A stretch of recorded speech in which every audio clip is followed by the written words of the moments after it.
सर्वांना नमस्कार. कवळी कळी या स्टोरीचे 42 एपिसोड यापूर्वीच अपलोड केलेले आहेत. कृपया ते सगळे एपिसोड ऐकण्यासाठी आपल्या चॅनलला भेट द्यावी.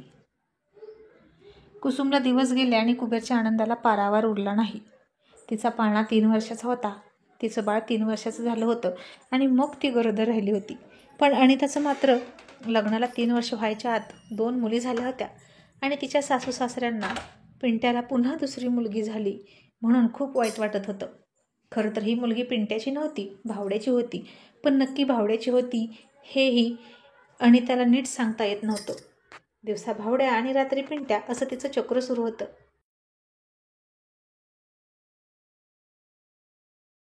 त्यामुळे पिंट्याला तिच्यावर जराही संशय येत नव्हता. कारण पिंट्या सतत कामानं कंटाळलेला असायचा. रात्रपाळीसाठी शेतात झोपायला जायचा आणि आठवड्यातून 1-2 वेळा तिच्याजवळ यायचा. मग आठवड्यातून 1-2 वेळा नवराजवळ घ्यायला अनिताला अडचण नव्हती. यावेळी सासू बाळंत विडा घेऊन लवकर गेलीच नाही आणि म्हणून अनिता खूप चिडून होती सासूवर.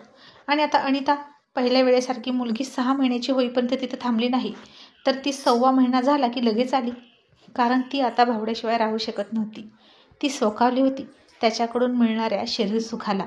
आता थोरल्या मुलीला समजायला लागलं होतं. ती आता दुपारी झोपतच नव्हती. अनितानं खूप प्रयत्न केला तिला झोपी लावण्याचा, पण ती झोपली नाही. आणि इतक्या दिवसानंतर, इतक्या विरहानंतर भावड्या दुपारी आला, पण मुलगी झोपेना. तिची झोपण्याची वाट पाहून पाहून तो वैतागला. अनिताने मुलीला खूप बडवली, दम दिला, झोपायला लावलं, पण तरीही मुलगी खूप रडली पण झोपली नाही. आणि भावड्या वैतागून निघून गेला आणि अनिता खूप चिडली. तिने पुन्हा त्या मुलीला खूप मारलं. मुलगी थकून थकून रडून रडून झोपली. पण आता इतक्यात भावड्या गेला होता आणि पुन्हा अनितानं 2-3 दिवसांनी त्याला फोन करून बोलावलं. तो म्हणाला, तुझी ती कार्टी झोपणार आहे की नाही ते आधी सांग अगोदर, नाहीतर तिचा गळा दाब. तिथं येऊन उगीच माझा अपमान होतो. ती म्हणाली, तुम्ही या तरी, तिचं काय करायचं ते बघू. यावेळी तुम्हाला निराश नाही करणार. मग भावड्या दुपारी आला आणि ती आजही झोपत नव्हती. भावड्यानं चिडून त्या मुलीच्या एक सणसणीत कानाखाली लावली आणि ती झोपेपर्यंत वाट पाहिली. पण आजही मुलगी झोपत नव्हती. ती आता अफूच्या गोळ्या देऊन झोपवण्याच्या वयाची राहिली नव्हती, मोठी झाली होती. भावड्या खूप चिडला. पुन्हा त्यानं तिच्या कानाखाली मारली. त्या कोवळ्या लेकराच्या गालावर त्याच्या हाताचे वण उमटले होते आणि तो अनिताला म्हणाला, हे काय आहे? असंच करायचं होतं तर मला बोलवलं कशाला? अनिता म्हणायची, आता मी तरी काय करू? ती झोपत नाही त्याला. थांबा, पण तुम्ही जाऊ नका. असं म्हणून तिने त्या मुलीला त्या दिवशी बाहेर झाडाखाली खेळायला सोडलं आणि या दोघांनी शेवटी न राहून शेडचा दरवाजा लावून घेतला आणि मुलगी मातीमध्ये खेळली, कोंबडीच्या शीमध्ये लोळली, शेळीच्या लेंढ्यासुद्धा तिनं चघळल्या. तरीही अनिताचं बाहेर लक्ष नव्हतं अजिबातच. ती तर भावड्यासोबत खूप मस्ती करत होती. दुसऱ्या छोट्या लहान मुलीला तिने आपू चारून शांत झोपवलं होतं आणि मोठी मुलगी जी त्यांच्या प्रणय क्रीडेत व्यत्यय ठरत होती तिला बाहेर सोडलं. आणि आता खेळता खेळता ती चिमुरडी मुलगी रांजणाकडे आली. रांजण पाण्यानं काठोकाठ भरलेला होता. तो रांजण जमिनीत पुरलेला होता आणि आता गाभण असलेली सासूची शेळी तिनं घरीच ठेवली होती आणि त्या शेळीला खूप तहान लागली होती. दुपार होऊन गेली तरी अनितानं तिला पाणी पाजलं नव्हतं. तिला तर तिची प्रणयाची तहान भागवायची होती म्हणून ती कुणाकडेच लक्ष देत नव्हती, ना शेळ्यांकडे ना पोटच्या मुलीकडे. आणि शेळीनं हिसके घालून घालून शेवटी तहानेनं व्याकुळ होऊन शेवटी दावं तोडलं आणि शेळीनं पाणी पिण्यासाठी त्या रांजणावरचं झाकण सुद्धा तिच्या शिंगानं ढकलून दिलं होतं आणि काठोकाठ भरलेल्या रांजणामध्ये तोंड बुडवून शेळी पाणी पिऊन निघून गेली. आणि ती छोटी मुलगी होती 1.5-2 वर्षाची. खेळत खेळत ती तिथं आली आणि रांजणामध्ये वाकून बघायला लागली आणि त्यात तिला तिचा चेहरा दिसला आणि ती हसली.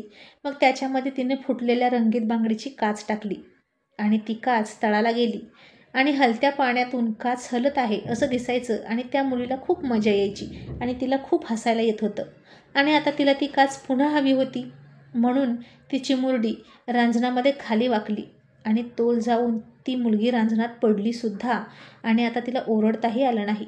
कुसुमने नेमकं ते पाहिलं आणि तिच्या हृदयाचा थरकाप उडाला. आता तीही गरोदर होती, पण तिला आता विसर पडला की आपण अवघडलेलो आहोत. इतकं धावायला नको असा विचार तिच्या मनात आला नाही आणि तिने धावतच जाऊन त्या मुलीला पकडलं, तिला वाचवली.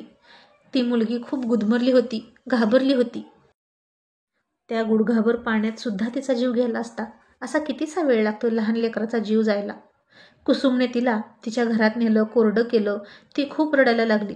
कुसुमने आता तिला खायला दिलं, बिस्किट पुडा दिला आणि रडायची शांत केली. तिच्या मुलाची खेळणी तिला खेळायला दिली. अनिता कुठे आहे आणि काय करते हे आता कुसुमला चांगलंच माहीत होतं, पण ती काहीच बोलली नाही किंवा गेली सुद्धा नाही तिकडे त्यांना डिस्टर्ब करायला. मग कुसुम त्या मुलीला तिच्या मुलाला दादा म्हणायला शिकवत होती. अनितानं किंवा तिच्या सासूनं कधी त्या मुलीला कुसुमच्या बाळासोबत खेळू सुद्धा दिलं नव्हतं. लहान मुलं होती ती, त्यांना खूप वाटायचं एकमेकात खेळावं. एकदाच खेळायला लागले होते ते दोघे, तर दोघांची भांडणं झाली आणि अनितानं कुसुमच्या बाळाला खूप मारला होता. त्यावरून कुसुमची आणि अनिताची सासूची खूप भांडणं झाली होती.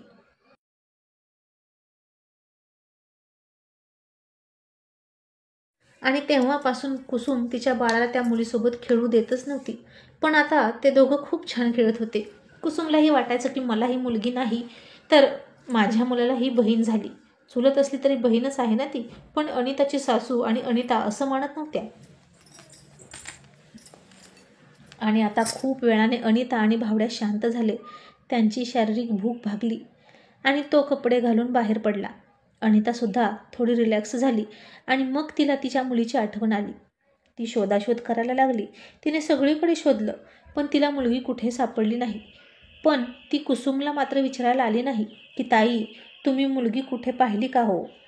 एक आई म्हणून कासावीस होऊन तिने त्या मुलीची चौकशी नाही केली. आता मुलगी खाऊन पिऊन झोपली होती. कुसुम आणि तिचं बाळसुद्धा उन्हाचं झोपलं होतं. आणि मग 4च्या सुमाराला कुसुमने दरवाजा उघडला. ती मुलगी बाहेर आली. अनिताने ते बघितलं आणि पुन्हा कांगावा करायला लागली. तुम्ही माझ्या मुलीला घरात घेऊन दार लावून काय करत होता? आणि हे काय, तिच्या गालावर हे मारलेल्याचे वण कसले आहेत? म्हणजे तुम्ही तिला मारली का? नक्कीच मी त्या दिवशी तुमच्या मुलाला मारलं म्हणून तुम्ही आता त्याचा बदला घेण्यासाठी माझ्या मुलीला मारली.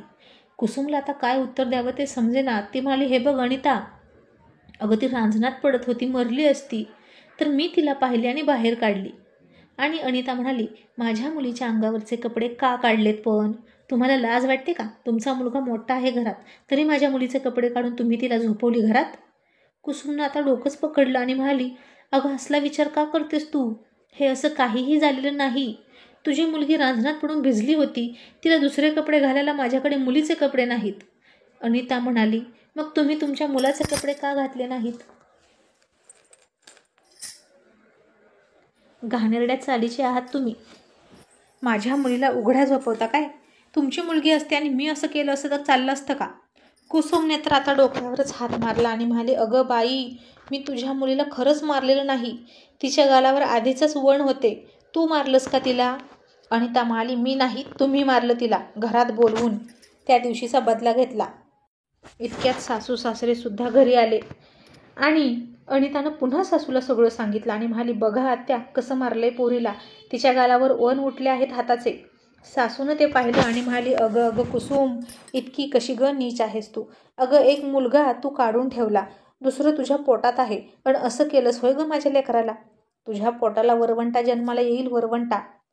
तुला आम्हा दोघीचा रागच आला होता तर आम्हाला भांडायचं, तिच्यावर हात का उगारलास? कुसुमला आता काहीही समजेना की तिचं नक्की काय चुकलं होतं.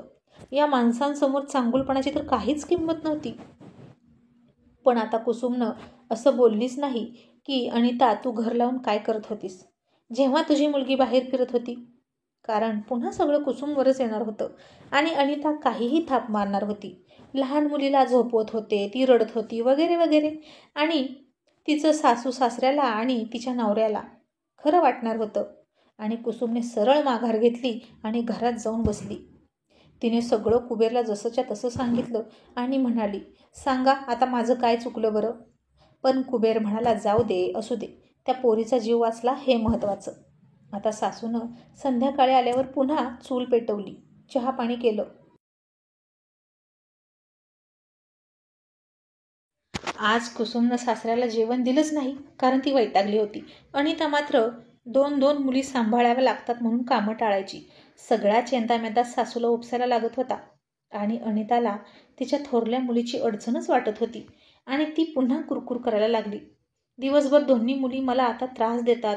आत्या, तुम्ही थोरल्या मुलीला शेतात घेऊन जा बरं, तिथं तुमच्या मागं खेळेल, म्हणजे मला घरातलं कामही बघता येईल आणि छोटीला पण सांभाळता येईल. पण सासू तयार नव्हती पोरगी न्यायला. तरीही तिने पिंट्याच्या मागे मुलगी लावायला सुरुवात केली आणि अशा प्रकारे झक मारत गुपचूप अनिताची सासू दिवसभर त्या मुलीला शेतात सांभाळायला लागली. आणि अनिताला मात्र रान मोकळं झालं आणि आता ती भावड्यासोबत पुन्हा रंगाला आली. कुबेर आता वरचेवर यायला लागला घरी. कुसुम गरोदर होती आणि तिची काळजी घेणं आता गरजेचं होतं आणि तो तिच्यासाठी खारे, बदाम, काजू, मनुके पिशव्या भरून आणायला लागला. ती वैतागायची खाऊन खाऊन आणि शिल्लक राहायचं आणि कुबेर नंतर आला शिल्लक का राहिलं म्हणून ओरडायचा. ती म्हणाली, अहो मी जेवतच नाही, हेच खाते तरी संपत नाही, मग मी काय करू? कुबेर म्हणाला, तिकडं काहीही कर, फक्त तुझ्या सासू सासऱ्याला देऊ नको, ते उलट्या तांगड्या करतात खाऊन खाऊन आपल्यावरच, असं म्हणून त्यानं तिला पुन्हा चारायला सुरुवात केली. इतक्यात अनिताची मुलगी खेळत खेळत दारात आली आणि कुबेरनं तिच्या हातामध्ये 4 काजू 4 बदाम दिले. ते अनितानं बघितलं आणि तिला सगळं फेकायला लावलं आणि तोऱ्यात म्हणाली, आम्हाला काही भीक नाही लागली. का खाऊ दिला तुम्ही मुलीच्या हातात? मुद्दाम आम्हाला तुमचा मोठेपणा दाखवता का? कुसुम म्हणाली, अनिता तू काहीही काय बोलतेस? त्यात कसला मोठेपणा आलाय? लेकरू आहे ते म्हणून तिच्या हातात ठेवलं आम्ही. अनिता म्हणाली, पण का ठेवलं? आम्ही काही भिकारडे नाही तुम्ही दिलेलं खायला. आणि कुबेर चिडला. अनिताला म्हणाला, मग तुझी मुलगी आता इथून उचल. आमच्या अंगणात का येऊ दिली? आम्ही तुझ्या दारात येऊन नाही दिला तिच्या हातात खायला. उचल तुझी मुलगी आत्ताच्या आत्ता आणि पुन्हा इकडे फिरकू सुद्धा द्यायची नाही, नाहीतर याद राख. तशी अनिता आता चपापली आणि मुलगी उचलून निघून गेली आणि कुबेरनं तिला एक सणसणीत शिवी हासडली आईवरून. हिच्या आईच्या हिच्या असं म्हणाला. फोकटचा आव आणते बाजीरावण कुठली, साली भटक भवानी. कुसुम घाबरून म्हणाली, अहो ती ऐकेल ना आणि पुन्हा भांडायला येईल. कुबेर म्हणाला, आता येऊ दे तिला, तिची झिपरी पकडून खडकावर आपटतो की नाही बघच.